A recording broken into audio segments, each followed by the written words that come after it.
is Star Wars Tales from the Universe panel. And let's bring up people right now. Amy Allen, Chris Bartlett, Steve, yes we are, Stephen Constantino, and Marty Matlis will be on his way, and so will Mark Dotson. Anyway, how about a big Contropolis, Massachusetts? Round of applause for these people. Before we start, we do got some con rules. Please, no live streaming. Take all the photos you want, but no live streaming, okay? And then we got some Angrygeeks rules. I am Lewis from the Angrygeeks, and our rules are... Chris, now you know our rules, okay? Amy does not, and... Oh, excuse me, Steven does not. So you guys set the rules. You guys set the pace for the panel. What are some things that you're tired of answering? Do not want to answer? Yeah. Okay. Where's your mic? All right. Yeah, nothing. Okay. Oh, what's some things you can't answer? So let the audience know now. You'll never know. Yeah, there you go. There you go. So when the audience comes up, then they say, "Can you tell me about season 3 of this, season 4 of that?" And you say, "No." You won't even know that we didn't answer. All right. So there you go. So Amy, what is it like for you? Now I already asked Chris this. So Chris is not going to get any questions from me because I What? No. Because we talk all the time. What's it? Marty! Marty Matulis, everybody! Hi. Should we do an introduction? Marty, Hello. tell everyone who you are. I am Marty Matulis. I play Thane, the space pirate on Command. And that's all you get. And it is very fun. Bye. But there you go. That's all you get. And then we're just waiting for Mark. Anyhow, were you a Star Wars fan? I was. Yeah, when I graduated college, I went to school in San Francisco. So my goal was to stay in Northern California to work, to ideally make my way into Lucasfilm. And I did. Cool. So when you got your... Excuse me, Mark Dotson is calling you right now. Oh, answer him. Say, where are you? Hey, Mark. We're on stage waiting for you right now, the whole panel. I'm serious. We're on stage waiting for you. Do salacious crumb for us. So you okay. Send me a question. We'll see you soon? Okay. It's on his way. Okay, All right, when he gets here, everyone just like wrong room or everyone hide. Everyone hide and we'll all pop up and say supplies. And, what was it like for you to get that, get the contract, get the casting call, or did you know what role you were going to be? well, my situation is a little different because I was actually an employee. So I was a production assistant on Attack of the Clones. Okay.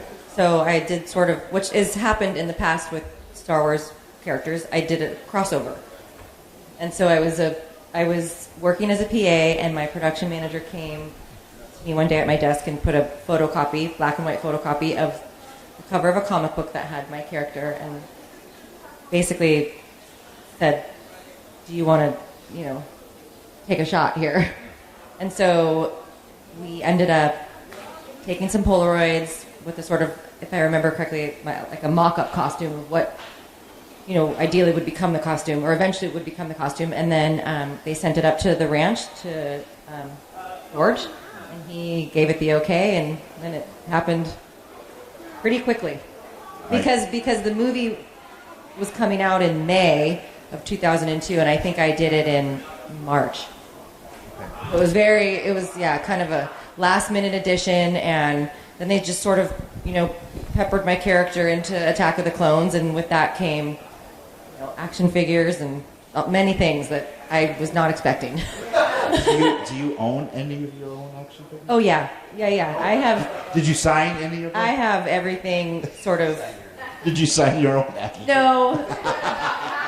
But my nephew has a signed one in his room, and it's pretty cool because he's, almost 21, and he's still got his Hot Wheels and his stuff in a, shelf, and that includes... There's nothing wrong with that. No, he's...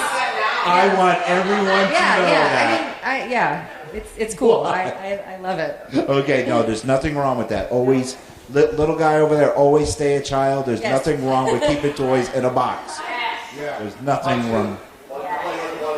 Yeah. I had the same philosophy. And when We didn't know someone that in my and when someone says you don't need it, when you do, just say yes, I do.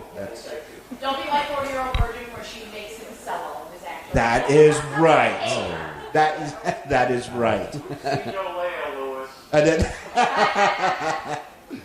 so, do you collect anything before we get to the next week? I mean, I have a pretty good Star Wars collection going on at my house because I feel like, which we probably all like, when you go to conventions and you travel, you're constantly collecting things and being, gifts and patches, and when you have the 501st, you're getting so many things. So yeah, I have a lot. Wow. Yeah, it's cool. Marty. Hey. Hi. We have yet to work with each other. What was it like when you first got signed? We are being invaded. Oh, this is amazing. Security check these people out before they. And we are really being invaded because I see someone else in the crowd. I'm sorry, I was completely distracted by the late arrivals. Could you ask me that?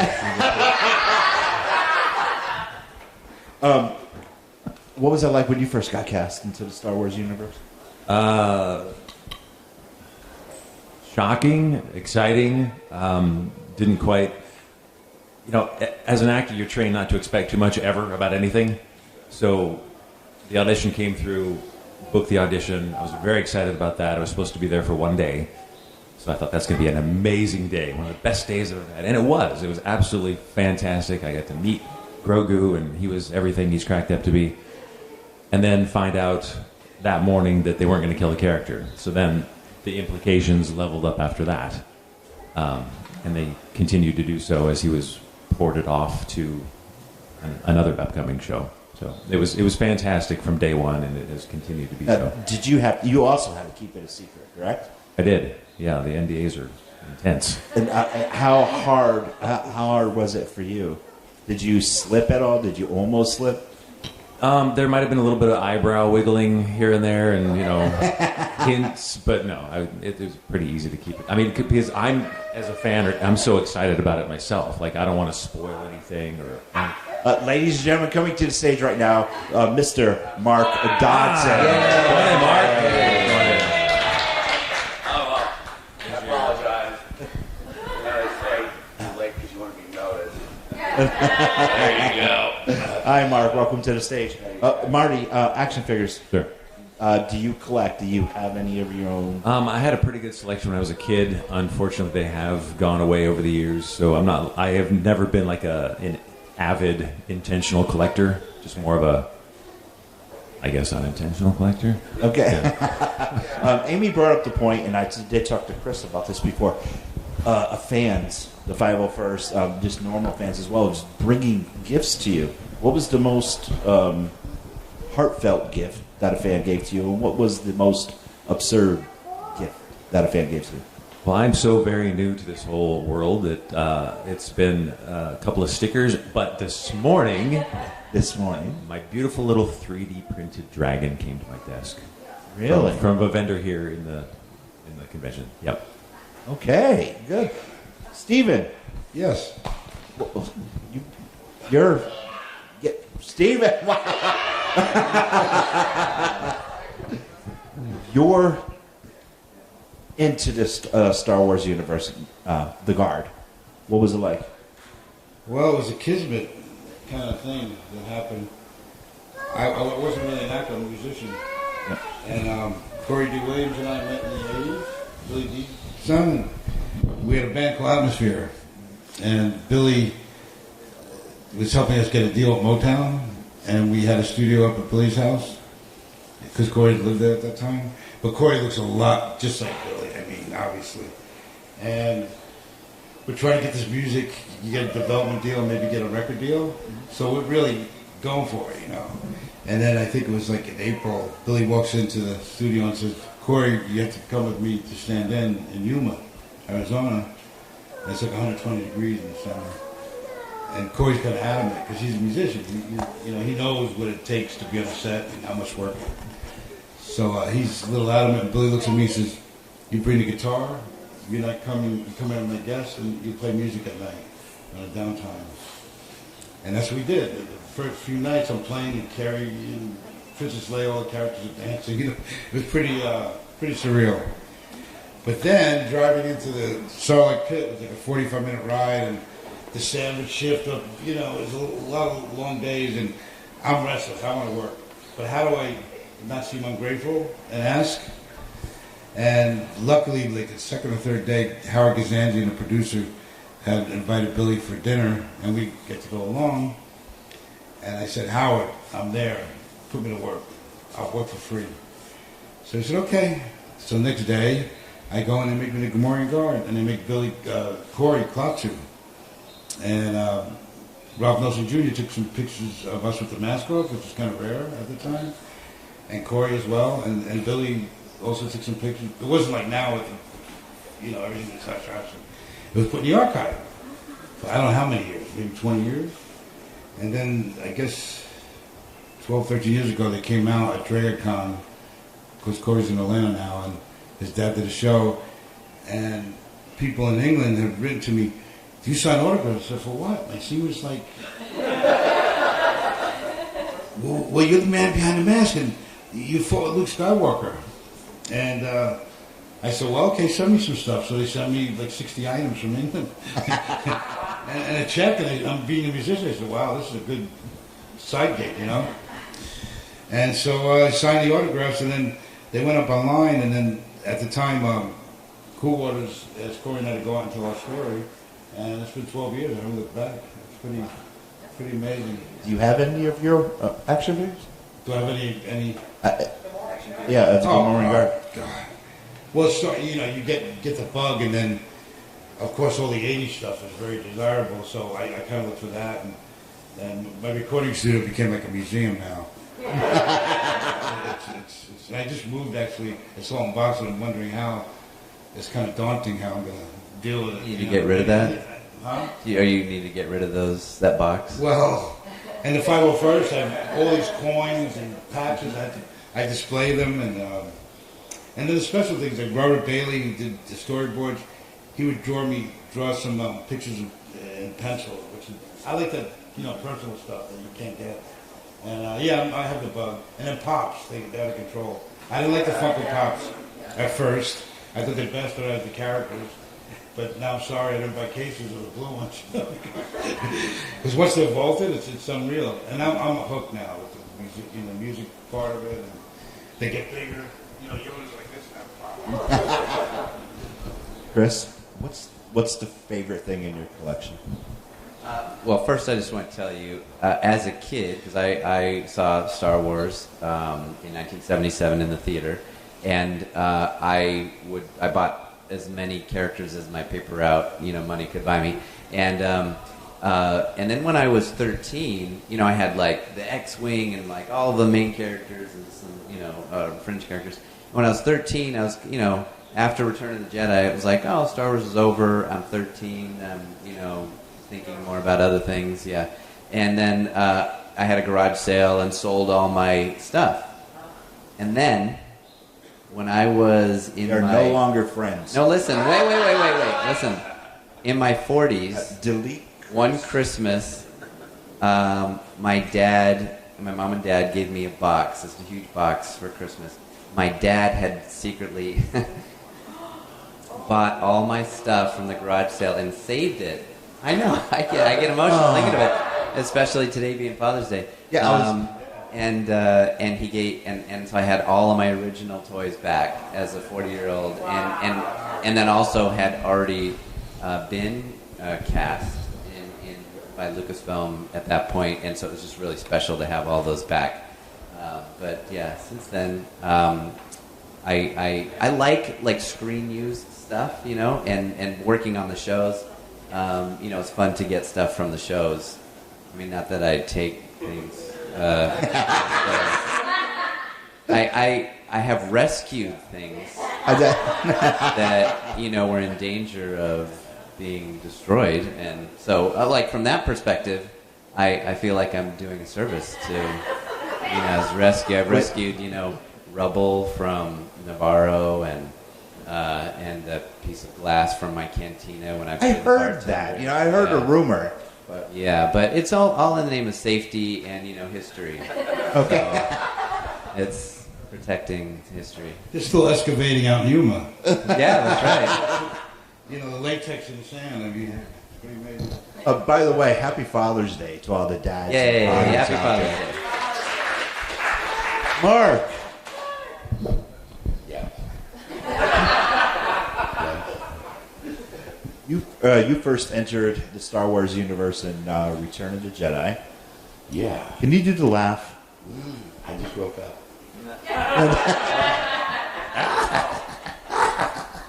A little bit. It's a little hoarse. I've been doing it all week. It's actually a monkey lizard.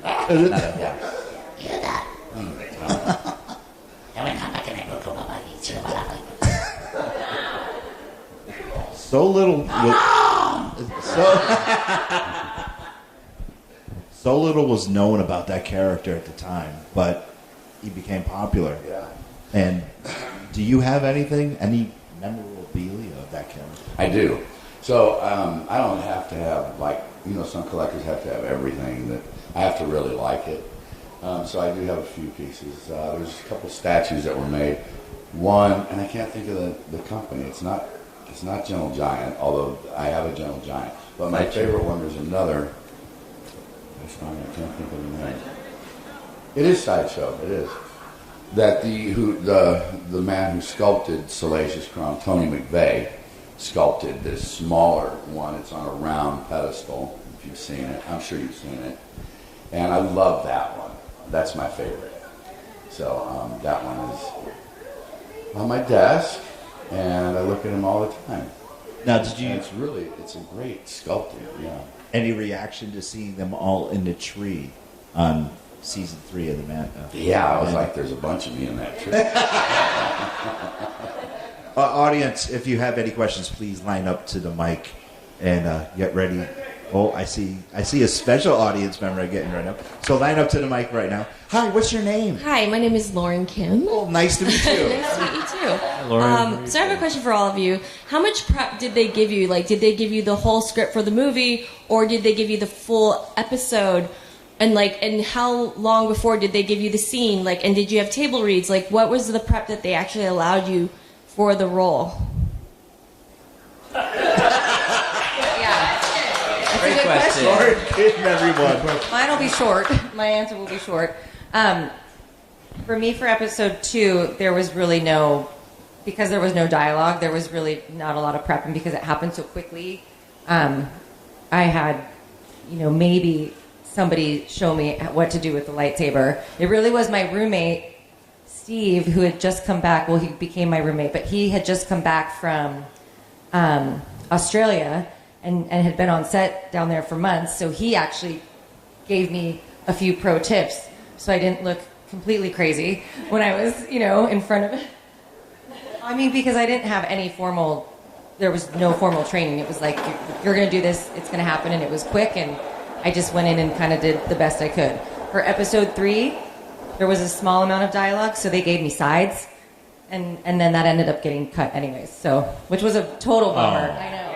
I know. So. What were the lines? I don't remember. And I know it's... Jedi Mind Wipe. That is what it was. I know. I'm sure if I did a deep dive, I could potentially, find out.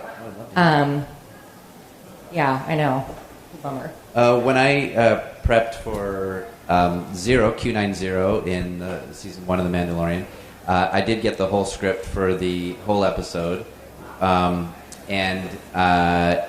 you get your script, you look for all your parts first, the exciting part, and then and in it I had to fly Mando's ship, which I was so freaking excited. The whole however many weeks we were filming, I thought, is this the day I'm going to be shooting in the cockpit? But yeah, so I knew what was going on, but all the rest of my characters have been just sides, where you just know what you're doing for that day, and that's cool. Because when I do watch the episode, I get to see it as a fan. I really get to the story unfolds, except for the part that I know. So in terms of prepping for Zero, I watched. He kind of looks like he's a bug-eyed droid. He kind of looks like praying mantis. So I watched videos of praying mantis bugs, like eating other bugs and how they move and things like that. And so that was really helpful. They didn't tell me to do that. I was just kind of like, well, I was just trying to, base it on something, yeah. But then, yeah, the other characters, it's mostly sides, and I do all the droids.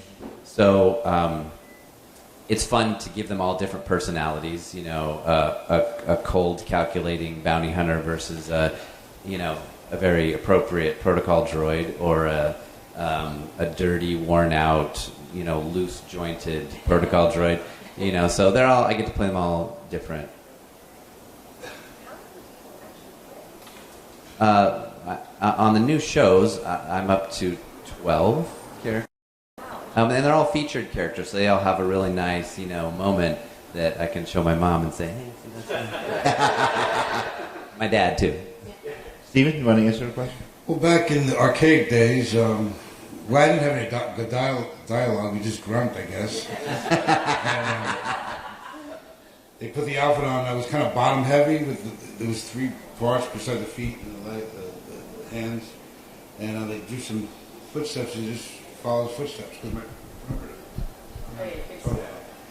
And they put a blow dryer in my mouth to keep me cool.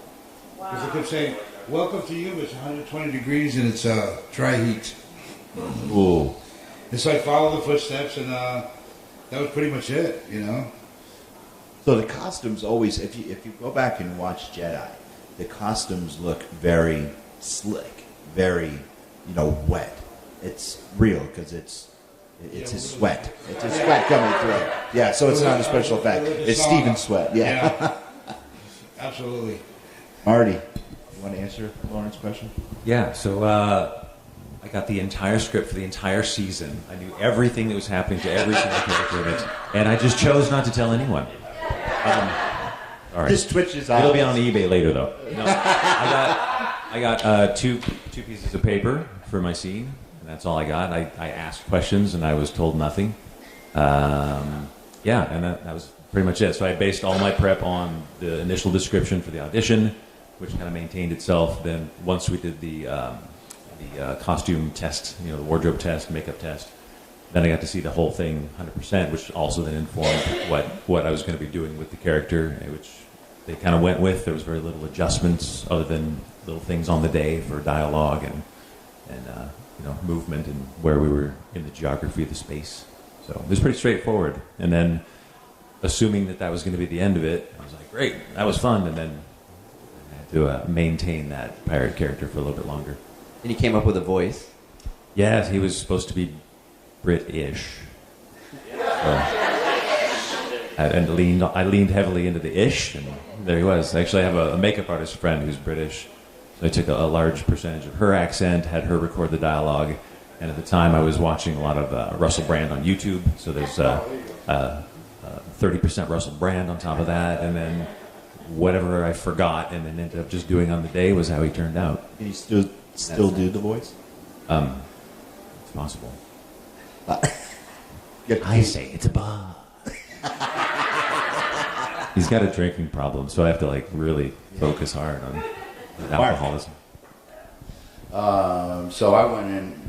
That's funny. Did I prepare for that? No, I went into audition. It got around that I could do voice. I was working with Lucasfilm.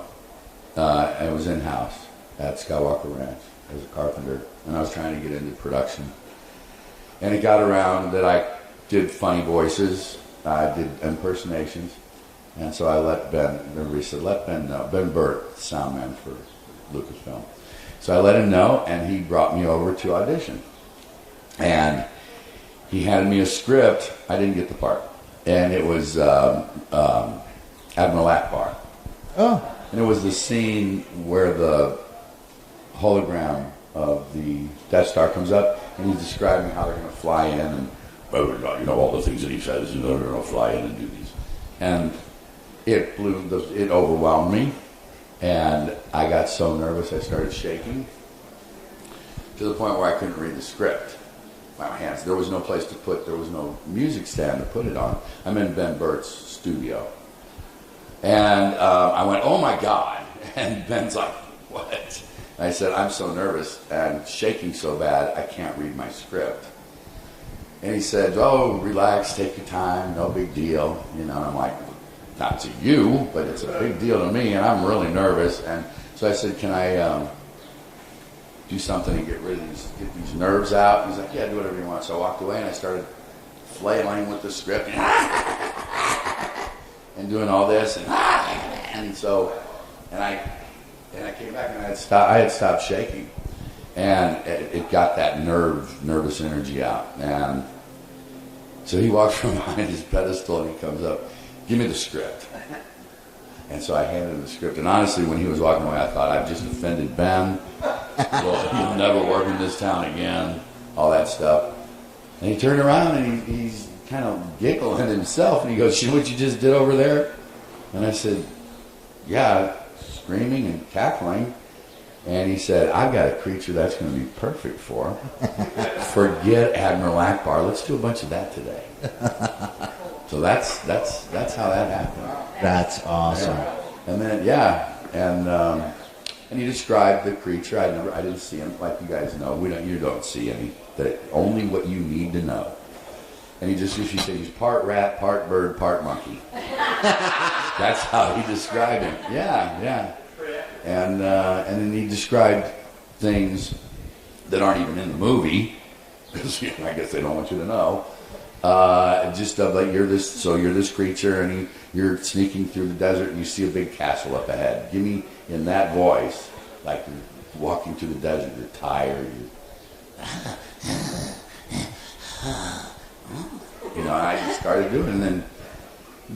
So he went on, and now eventually I end up in the castle, and there's a giant sleeping, and I steal the cheese from this giant, and now I do all the sounds for that, and now the giant just woke up, and he's chasing you, and you're scared, and I'm screaming and running around, and then he says, the giant just caught you, and I had stole his cheese. He just took the cheese back from you, and he's holding you, and tell him to give you that cheese back to you. And that's when I went, this was me. He just give me gibberish.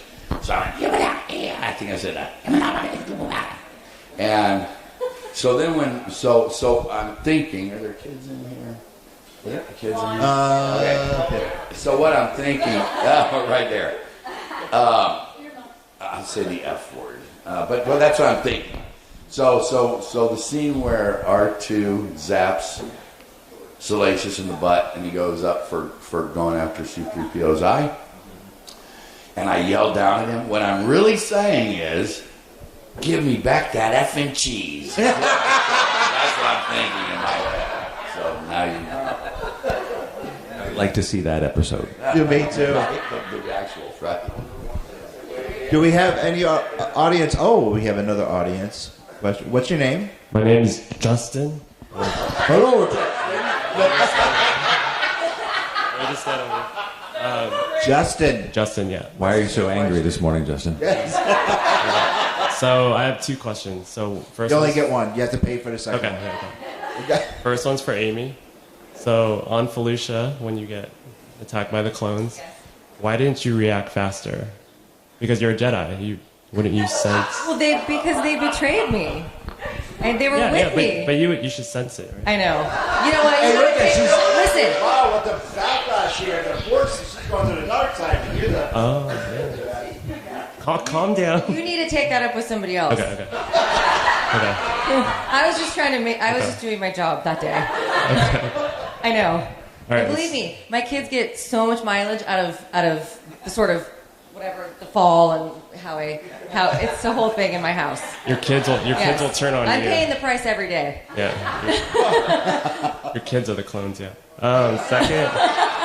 So second, Well, we know one is. yeah, exactly. Second question's for all of you guys. If you had to play, if it was your choice to play any Star Wars character, who would it be? Ooh. That's a big one. You want to think on it? We'll start with Chris. Sure. All right, Chris. Oh, I feel so blessed to play characters that I always wanted to, like bounty hunters and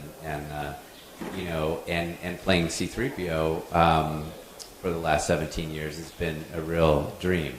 But as a kid, I always wanted to be Boba Fett, because he's his mystery, and now we know more about him. So I still really want to play any Mandalorian. It doesn't. I mean, there's a bunch of them, So I would love to just be one of the Mandalorians, maybe with a jetpack, maybe with a flying scene. Anyway, yeah, Mandalorian. Oh boy, I have an affinity for Yoda. Being with Stuart Freeborn on the set, he was a fascinating human being, and his story is just incredible. So I guess Yoda.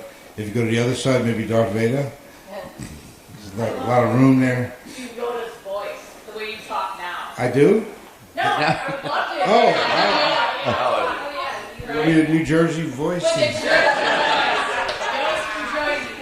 Jersey? Marty? Looking fancy, I would say. I've tried it out, yeah. I'm seconding Mr. Bartlett. It's got to be OG Boba Fett from Empire, like most feared bounty hunter in the galaxy. How can you not want to be that guy when you're, what was that, like 9 or 10 when that came out? He was the guy. He's still the guy. Yeah, I would agree. The most impressive would have to be Darth Vader. Oh, that's Yeah. you got the voice right there. Oh, I love it's Baseball Ray saying that. Yeah, I love Darth Vader is without a doubt for me the greatest villain in history, and I would most certainly like to be him. All right, audience, another question. What's your name? My name is not important. My question is for Amy. And probably Chris and Mark. Okay, so with the comics that's going on, how do you guys feel about characters getting revived in the new expanded canon universe? Amy, you were brought back, or so we thought, in the latest issue of Dr. Aphra. What are your thoughts? I mean, honestly, these comic books really continue to help keep the character, my character, going. I mean, it's been 22 years. I never expected to still be doing this and really seeing the character remain popular. So I don't know. You told me yesterday about that. It's a new comic. It just came out, so I haven't seen it yet. I want to see it. We're gonna find it. Yeah. Yeah. It's just wild to me that the character really has this whole other life in the expanded universe. Yeah, my characters are still pretty new, but 4-LOM and Zuckuss have had a lot of action in the comics, and 4-LOM in Empire was just static. He did nothing. But when we were filming Kenobi and developing the character of One Jack, they said, we want this character. This is going to be the most kick-ass protocol droid ever. He needs to run and jump and dual-wielding pistols and everything. And so I was so excited that finally a LOM class droid was going to see some action in live action.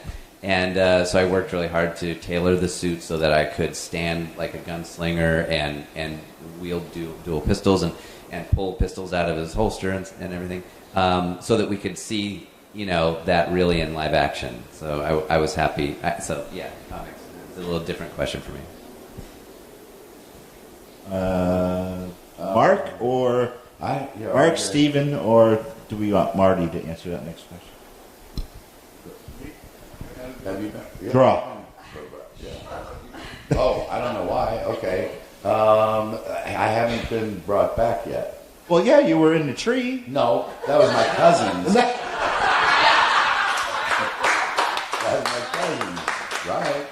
It makes Kawaki and But Wookiee lizards. I would like to see. There's a possibility, right? If they go back in time before I get killed on the barge. But those are my cousins. And I don't really like it when they roast my cousins. People have asked me how I feel about it. It's like, how would you feel if you saw your cousin roasted? I guess if it was a cousin you didn't like, you might be okay, but yeah. But other than that, I'd love to see Salacious come back, of course. I could come back. You could. Boba Fett. You might have, yeah. Well, it's chopped in half, right? Or it's before that happened. And then they come back in the future as MMA fighters in really good shape. Morian Guards did come back in Boba Fett. Yeah. Like MMA fighters. I guess with Jabba we had a lot of gluttony involved. Such a pig. Marty, your characters are relatively new, but you think a comic could be involved, maybe some backstory? I would love to see it. I think the whole space pirate thing is ripe fodder for comics. I think Vane's particular silhouette, his costume's awesome. I think he was really cool in a comic book. Okay, another audience question? Oh boy, they're gonna duel it out. Oh boy. And what is your name, sir? What's Does this go any higher? there you go. Yeah, look. Kind of an interesting question. What's your name? I forgot. You could be the next Indiana Jones, actually. Dude, that'd be awesome. I'll take that. From a performer's perspective, you kind of already hinted on it, some of you, based off your questions. Do you all have like one movie moment that you could think of when you're just like, wow, like I'm here? You know, like there's that fleeting kid moment to where you just went from being an adult and go whoosh, and you're just like, you know, like that thing. Like As whatever. a performer or as an audience? I would say as a performer, you know, like you're on set and maybe you get like one word from the director, or, you know, like you said, you booked it, or you're sitting there and, you know, you just see like a prop that just literally jumped you to being a child. Do you have something like that? All of you? I can jump right in on that. Yeah, let Marty go. That was absolutely seeing Baby Yoda's pram coming out onto the stage. Because I only got my pages and we'd shot my direction, I didn't know really that he was going to be there. So when they turned around, here comes the pram. And we all know what Vane looks like. Like, he's kind of an imposing guy. I nerded out. I was, oh my God! If anyone here has seen me with the dogs running around, that's how I am with the kids, too. So, like, I was trying to hold myself back. My makeup artist was like, you're in the scene with him. Just go say hi. I'm like, really? I'm allowed to do that? He's like, dude. Newbie. So I walked over and I was baby talking to Baby Yoda for a while. That's great. Do the puppeteers react back to you? Oh, they love it. They will practice at any time. Anyone even glances their direction, they're excited to play. So, yeah, I was crouched down. I was kind of giving him the technical once-over, looking at the cabling. Sorry, he's not real. Real Anyway. to me. Yeah, kind of looking at the ears and looking at the eye seams, and then all of a sudden the ear twitched. And I was like, oh, no. He was fully alive in that moment, and I was 5 years old again. He really is as realistic in person as he is on the show. I mean, working with him, I've tried to murder him. I've taught his class. I saved him from IG-11 smashing his head. But for me, to answer your question, was as a kid, I built my own like refrigerator box, spaceship with all the buttons and the windows and everything. So the day where I was going to be flying the ship as Zero, I was so excited the night before. I don't know if I've told you this before. I was so excited the night before that I couldn't sleep. And so I got to set. We're filming some other scene. Filming some other scene. And Jon Favreau says, Chris, why don't you go get familiar with the cockpit? And I was like, I'm ready. My whole life I've been preparing for this. So I go in, and I'm flipping all the buttons, and all the switches work. Everything works. They're lighting up and everything. I'm just in freaking heaven. And then I just sat back. It was all like low lit. It was quiet. Nobody else was in there. I just sat back in the seat. I just had a sigh of my life of fandom flashing before me. And then I just closed my eyes and I accidentally fell asleep. Because I hadn't slept. Yes. So I was literally had dozed off and then I was awakened by Jon Favreau and Deborah Chow coming in the cockpit behind me. You know how like when someone wakes you up and you're not supposed to be sleeping, you're like, oh hi, yeah, I'm ready. I'm ready now to do this. And I was like anyway, so excited. But yeah, that was my moment, is sitting in the cockpit. I was kind of, well, my imagination was fueled when we flew into Arizona. It was Billy, Corey, and I, and Carrie. Carrie sat next to me. She was reading Dune, and we started talking about all the archetypes that led to this, the anime, and that was incredible. And then we arrive on a Sunday, everyone's off at the hotel, and Mark's running around in Speedos, all, hey, how's it going? And then Peter's in the hot tub, 4-foot hot tub, and I'm looking up at him and shaking his hand, and that was it. I said, okay, here we go, you know? And just got me over. Peter Mayhew. Peter Mayhew, yes, of course. And that got me excited, just what's going on out there, you know? Blue Harvest, horror beyond imagination. Mark? Am I allowed to go off script? Yeah. Okay. I like that question. So for me, it was Gremlins, which was the second thing I did, and it happened pretty quick after Jedi. And there's I want to say two, and everybody will get it. It's because as kids, it's what we grew up on, you know, that we, you know. So we're not kids when we've done Star Wars, and so now these kids are so. But so for me, when we did the scene in Gremlins, the movie theater scene, and so we're doing ADR, which is automated dialogue replacement, and to the picture on a big screen, and they'll play a piece of what we're going to do and say, okay, what are we going to do with this? It's all improvised. And obviously with Gremlins, they don't write those caca and rrr, rrr. So we're watching, and we got to the scene, the movie theater scene, when the Seven Dwarfs came on. I lost. I was like, oh, wow, really? And Dante's like, what? And I said, I'm going to be with the Seven Dwarfs? And he's like, yeah, and you're going to sing their song with them, too. And I was like, oh, my God, this is amazing. That, for me, just was amazing. To this day, I sang with the Seven Dwarfs, y'all. You know, and it's just like, yeah. And then the other one, again, was Gremlins 2. I'm a big fan of Christopher Lee. And when he comes on and says, and we're escaping from his lab, and I saw that, and you've got to stop him. If all of them cheat away and eat a child or two, that'll be the most appalling publicity. I was like, oh my God, I mean, this is like, I'm escaping and Christopher Lee wants to stop me. That's just, right? That's fun to be in things with your idols, you know, and the things that from your childhood. So those were amazing moments. Another audience question? So, of all the Star Wars universe... Hold on, sorry. 1 second. I'm sorry. It's okay. No, go ahead. I forgot we had to go back to your comment. It's okay. So I obviously have a very different experience than these guys, which I do get a little jealous sometimes because it was just me and a big giant green screen.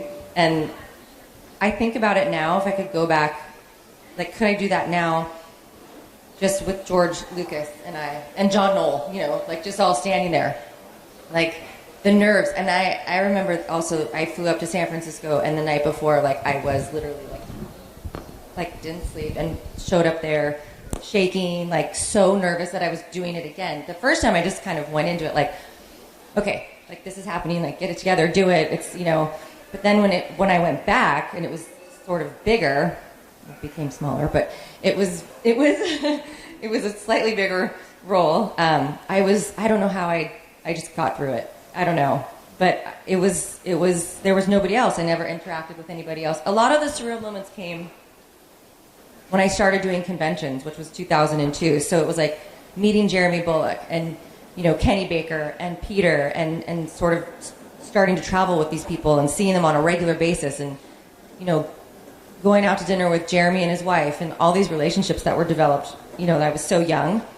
that was one of the really cool moments. And that was kind of the same working at ILM because I worked with all the old school guys. Like, I got to meet Dennis Muren, or work with Dennis Muren and all these model shop guys. And it was sort of a time period when it was crossing over into, it was early 2000. So it was sort of, it was coming to the old school was sort of coming to an end. And then it was a really interesting time to be there. So I have a question. Can I? You brought something up about green screen, and I know back when I was very impressed by how intuitive they were building the guns and distressing them with carburetors, and then the green screen got disconnected, right, in a way for actors. But now the volume set is a revelation, right? The volume. What's your question?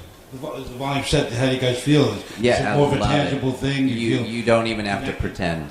I mean, like when when you're on the set, there's practical. Like imagine all these chairs, and then those walls that are all around us. Imagine those are screens that are show some more chairs, and then they go off into a desert wasteland. And you're looking around, and it feels like totally immersed.